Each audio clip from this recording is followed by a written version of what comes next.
or pretty much what we're going to go over today is basic fundamentals of sales, the biggest problem that almost every salesperson I feel like struggles with, which is talking too much. So today's topic is pretty much about active listening and actually understanding the prospect's needs. So I'll just preface this by saying, like, to sell anything, you guys need to understand their actual needs and pain points. And so, of course, active listening skills is important. And here's a couple things that we'll touch on. But this is something I mentioned last week as well. Like, if a prospect believes that this is the path that they want to go down to get whatever goal they want, and we can help them believe that the only way to get to that goal is through our product or service, then there's no decision to be made. There's no sale to be made. So one of two things happens. It's either they're disqualified, or we failed in our job to make them believe that they want to go from point A to point B, and the only way to do so, or a way to do so, is by buying this product or service. So like we talked about last week, it's either they're disqualified, or they believe that this is going to help them get to where they are, and it's our job to make them believe that. Does that make sense? Yeah. So step one, obviously asking open-ended questions, and I know these are going to sound pretty basic and you guys will understand them, but this is the focus that I want for this week. Asking open-ended questions, and don't answer the question with whatever you say after you ask the question, because a lot of times, like, the way we ask a question, we can assume the answer, and that doesn't allow them to talk because they can just simply agree and not actually tell us what's on the mind. Yeah. So ask questions that encourage them to give you a detailed answer and understand their pain points. And the reality is the whole discovery portion should be strictly questions with no response. Like, not they say something and, oh, I agree with you and here's XYZ point. It's like, no, you ask a question and you just say, got it. Okay, makes sense. Interesting. Like, very neutral responses to just keep going. And literally, when you look at kind of how when I take calls with you guys, like, I have pages and pages of notes on a prospect before I even dive into anything about our program. Make sense? Yep.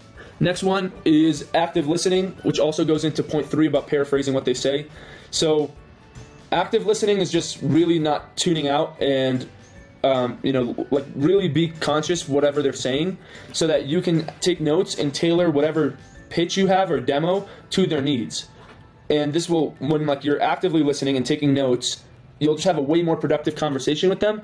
Because again, sales is really like, we're playing doctor here. And so when we have all these notes on their situation and where they want to go and what problems they face, like, we really just look at it later and be like, dude, so, I mean, just a reminder, you told me you're at $45K a month and you're only charging $50 a month, for example, with this other offer. Well, this program is going to help you charge XYZ dollars a month, and I promise you, after you do XYZ things, you'll be at XYZ goal. Does that make sense? And so, like, you're just leveraging what they say. So the only thing that you would respond to during the discovery phase is paraphrasing what they say in our own words. So that just allows them to understand that we're listening. A big thing for humans in sales is, like, they just want to be heard. So they ask a question, or we ask a question, hey, what are you currently doing to source products? Oh, well, I don't really have a sourcing method, to be honest. I kind of just look on Amazon and I see this product sells and I go find it somewhere else, and if it has a margin, then I buy it.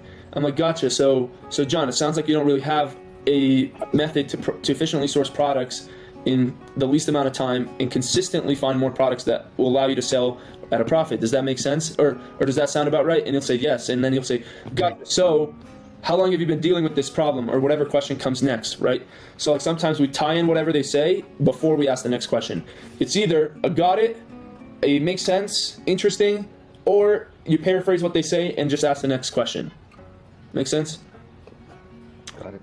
Awesome. Next one, obviously this is pretty straightforward, identifying their pain points, and that way we can leverage them later on to show them how we can help them overcome them. Pretty much the framework that is provided already is sequentially built in that order to just keep digging deeper on the pain, so I don't really need to keep digging, going deeper there.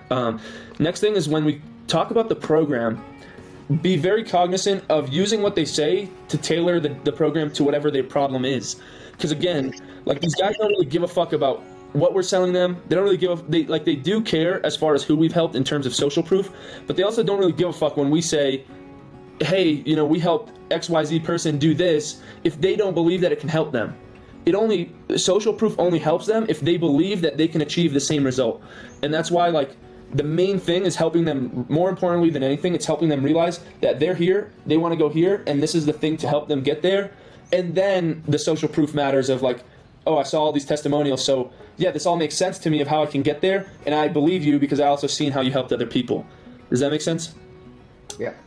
So, very important. You'll notice in all the calls that I have as examples, like I use what they say earlier in the convo when I present the program. So, John, you told me like a big thing that you have is sourcing products more efficiently. Well, right here, this one module, if you literally just watch this one module, you'll be able to source way more products in way less time at a way higher profit margin. Or, John, right now, you say your biggest problem is getting access to more funds. Well, Pedro literally has a whole module in here about getting access to more funds, leveraging credit, leveraging Amazon seller loans. And on top of that, we even teach you how to leverage the lifestyle behind those funds too. So Pedro travels XYZ amount of times a year solely on his points from credit, right? So we're just tailoring whatever they're actually looking for. Most important thing, being concise. So when you guys role play with each other, or even when you're pitching in the product in the demo, like just deliver it in the least amount of words required without going deeper. Our mind sometimes wants to go down rabbit holes. Like you open a rabbit hole like, oh, hey, by the way, let me show you this thing now that you're thinking about, product sourcing. It's like, oh, now let me actually show you this thing that's completely irrelevant and takes you off the course. It's just like, they ask this question, we answer it. They ask this thing, we answer it. So stay focused on the benefits, not the features, right? So far, any questions? No.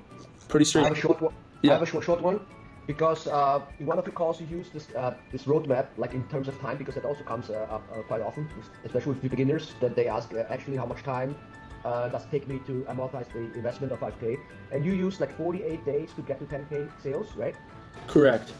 And then the next step is like make 1K sales revenue per day, and that is 100K. So like these are the three. The benchmarks that I have is if they're not doing over 10K a month, it's like, look, dude, the first step for you is going to be doing 10K a month. That's nothing. Okay. It's about 30% margin, so 3K a month, let's say. But you do that for 2 months, you've ROI'd on the program, and the skills you have will infinitely help you make money for the rest of your life. However, 10K a month, you should easily be able to do that within the first 45 to 60 days is what we tell them. Okay, good. If you think about it, a 2K investment, a 2K startup will net them 6K in revenue. So they then take whatever that margin is, reinvest it, a 3K in inventory, they now turn it into 9 or 10K. So it will slowly double, but before you know it, 2 or 3 batches of inventory, they can hit that 10K a month in sales. Would you agree, Pedro? Absolutely. Okay. So from there, the reason I go to $1,000 a day is because most of these people, if they're middle-aged professionals that have a decent job that make anywhere between 60 to 100K a month, their take-home that they want to pass is that job, which is about 10K a month take-home. Everyone wants to take about 10K a month home, which is 6-figure salary for the average middle-class person. So what does that mean for us? It's 30K a month in sales. It's $1,000 a day. So we tell them, like, guys, the next step is hitting $1,000 a day consistently. Once you hit that, your life will forever change because of XYZ, right? Tie it to their goals. Yeah. Now, it's all relative to the prospect, though. If someone's already doing 50 to 100K a month, it's like, look, the next step from here is doubling that, 200, 300, 500K. So again, the more important thing than anything is actively listening and then tailoring our pitch to their needs. Another quick short question for Pedro also. Is it easier, like in terms of like skills and like time to get started, or like to get from 50 to 100? 50 to 100. Right. Way easier. I just want to Yeah. To enforce that. compare sourcing more products with higher margin or just making minor Because funding. Did you reach 50 already, or you have the proof of concept, right? You just like tweak. Well, yeah, you just have to apply, like people that do 50, they just have to watch like a couple of videos. They can double it with just a couple of videos. Great. And in terms of timeline, Akram, like because like 45 to 60 days is for like to get to 10K, and then to like actually reach 30K of revenue per month. 6 weeks after that. 6 weeks, like that's so like double the time, more or less. Well, it's like, well, maybe a little bit longer, maybe like 2.5 months. It just depends. Like a lot of people, once they see that it's working, they do whatever it takes to get the money. Like they go out and they sell their van, or like they borrow from their mom, or they go get a credit card, right? Things that they would never do because they don't understand money. They do. Yeah. Okay. The next point, guys, is taking breaks, talking less. That's just a practice. If you notice yourself like, oh, I've rambled for 2 minutes, or you just feel like you're at a point where you've just talked too much, all right, it's a practice. It's going to happen. So, I mean, oftentimes I still notice like, wait, I'm just gone off the deep end. I'm talking too much. So, just take a break. You can ask a question, or just make sure that they're still there. So, does that make sense? What questions do you have so far? right? Like that's an easy way to just take a break and allow them to speak again. Because at the end of the day, it's all about them. We just need to understand what they're thinking, what they're worrying about, what their concerns are, and if this makes sense to them. Got it? I'll jump over to use silence as well before I go back to following the framework. That's pretty straightforward. But using silence, pausing, the cadence that you use when you speak allows you to be more confident in what you say. Also allows the prospect to answer. So a very good rule of thumb is like even just wait 1 or 2 seconds after they finish talking before you say anything. Because sometimes they finish talking and whatever reason you think that they're done, but they're really not. It's just a little break. So sitting in that awkward silence is the most important skill set you could build when it comes to sales, especially when you're dropping the price. It's one of the biggest things. So many times you drop the price and you say like it's $5,000, that gets you access to XYZ again, and you'll start going on. It's like none of that is necessary.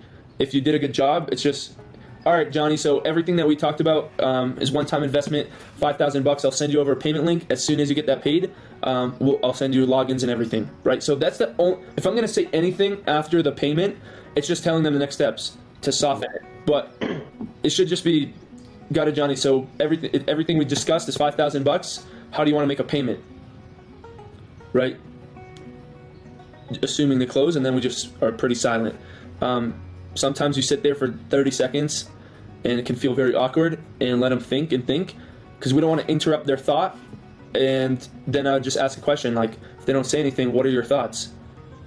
Like, are we moving? I mean, Akram, when you did it to me when we got into the SGP deal, I remember you doing that actually. And, it was good that you didn't interrupt my thought because I was just doing math, right? Yeah. That's all I was doing. Yeah, like Because whatever you say next, calculating. Because obviously, guys, just so you know, like we have a profit share deal, and we also charge a pretty big retainer. So I could see Pedro sitting there like, do I want to give these guys too much or too little profit share? And if I say anything, it's going to lower my value. Like, there's nothing, we weren't moving on anything. Like, we know the deal, we know what we're going to do, everything made sense, and he just needs to sit there and make that decision. And if he can't, then I'll interrupt and ask questions. But your prospect just needs to make the decision ultimately. And if you follow the framework and you touch on every key point, ask the right questions, stay on track, tailor the demo to their needs, get the 4 commitments in, there's really nothing that they'll really have to think about. Very minimally. More often than not, it will be something like Claire, where she's confident in herself, she's confident in the process, she has the money, she's willing to spend the money, but they just need that extra push over the edge, which is, hey, look, like, of course, there's going to be some risk involved. You're going to feel something. That's totally normal. However, that's just because humans, oftentimes, we're programmed to be comfortable, and I know this is a big decision for you, but you told me and you believe that this is the thing that's going to help you get there. So it's time that you just make that leap, and we're here to support you, hold your hand the entire way, and make sure that this is the best thing for you, which is why we just had a very extensive conversation, right? So that's pretty much these tips. Like, if we do all of these, you guys will notice way more productive conversations, way shorter time, way more increase in sales. Also, typically, like if I was doing this training and there was a sales manager here, which in this case is either me or Pedro, ideally Pedro's stepping more and more into this role, but you guys should be regularly reviewing your conversations and sharing with each other what's happening so that you guys can build as a team. Because like I mentioned last week, I simply don't have enough time to review all the calls, nor do I have the bandwidth to understand where every lead's at. And just between yesterday and today, you look here and we've gotten literally 10 leads that have come in from yesterday. And over the weekend, probably 15. See, all these leads are just from yesterday and Saturday. And I know you guys probably claim them, talk to them. I have no idea. But again, that's just to prove my point. I have no idea where these 20 people are at that just came in over the weekend, or however many. So, to be honest, if you guys feel like there's a good lead, or you guys feel like you needed help somewhere, someone ended up being a bad lead, but you thought they were qualified based on the application, or someone you feel like should have closed, but you don't know what happened somewhere in the process, that's where the only thing that we can do to help is look at the notes, and you have to come to us and be like, hey, I have this call, can we review it? And you guys can do that with each other too. Like, you guys are have a well understanding to review each other's calls. I just think, of course, the highest review could be like me or Pedro. Kurt, you do a very good job as well, John. So, yeah. The last thing, a couple more points, and then we'll wrap this up because I got to jump onto another call. But I already mentioned this. Like, I really encourage you guys to just talk about. Really want to help these people. If you just really make this about wanting to help people rather than just another sales call, you'll notice a way more increase in sales. Because when you just have the belief, like, I want to understand this person's situation and help them out, you're going to be more of an active listener. You're going to ask more questions. You're going to really make sure that you have a complete drawn image in your head. Like, the reason why I don't need a framework anymore is I kind of know all the bullet points that I need to touch on, and I'll just keep asking questions, and I'll ask way more questions than just the framework if I still feel like I don't understand this person. I'll just keep asking more questions that I feel like are natural. So, role playing, we talked about that. So, bottom line, any questions on any of this before I mention the last thing? Everything good? No. Mm-hmm. Awesome. Okay. So this week, the focus, I want you guys to focus on really just refining your sales skills. Like, none of this is new thing to you. You guys already understand a lot of this. It's really just being more conscious of it when you guys handle leads. Keep implementing speed to lead, keep the communication good between each other, and just continue doing a good job. I want a minimum target this week of 7 deals closed between you guys, 3 of you. That should be no problem. We increased ad spend. We have way more leads coming in. To be honest, a benchmark should be like 10 if we're including the weekend. So 1 a day, with some days being 2. Can we get that? Can we make that happen? Yep. Awesome. So there's a resource in the sales channel about watch this every day. I really want you guys to at least watch it this week, just to get you guys fired up with this amazing. Oh, what, sorry? There's a It's a slide. video from Denlock. Video from. Correct. I'll show you later. It's in that. 3 I know, minutes yeah, I know long. where it is. I mean, I've done sales for so long, I understand all of this, but it still gives me chills just hearing someone at a high level remind me of things that I already need to know. Because the bottom line is, like, what we're selling here is an amazing opportunity for these people to scale their Amazon stores. So we have to believe that. We're literally selling a program that Pedro put together that is everything that helped him generate over 15 million in sales and continues to do 3 to 4 million plus a year in sales. And this took him 7 years of mistakes, trial and error, and he didn't have anyone to help him. So for him, it's something that contains passion, but also this program is something that is literally what helps these people get the results that they're looking for. So beyond that, it's more than just a program. We're selling these people a community where they can make new friends, like, be part of something special, and all have the support. Yeah, connections, the support, and just be in this community. Humans love community, and in today's digital age, like, we're so disconnected. We crave being part of communities of people who are like us and have friends who are like us because we feel understood. So that's the main thing that we're selling here.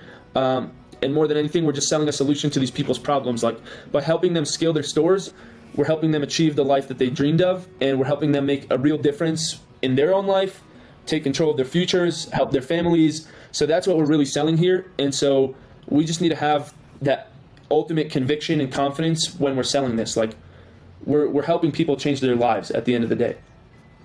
Make sense? Yeah, can I have that document? Because I don't think it's in the Slack, is it? I'll drop this in the Slack. Cool. I gotta jump off here shortly, or actually, like, right now. So I just dropped that. Any other questions so far, or anything about the week before we jump off?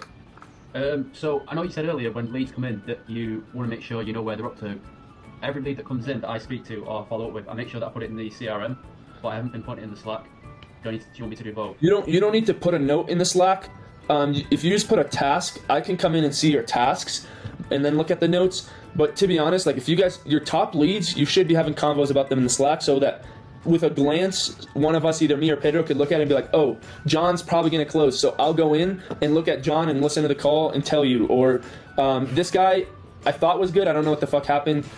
Anyway, so yeah. And then the other thing is, as far as technical things with Just Call Calendly, I just got to jump off for this call. And then after, we can touch base and sync and sort through those. Make sense? Yeah. Awesome. Let's crush it, guys. 10 deals. Let's go. Let's go. Perfect. Do it. We can do it.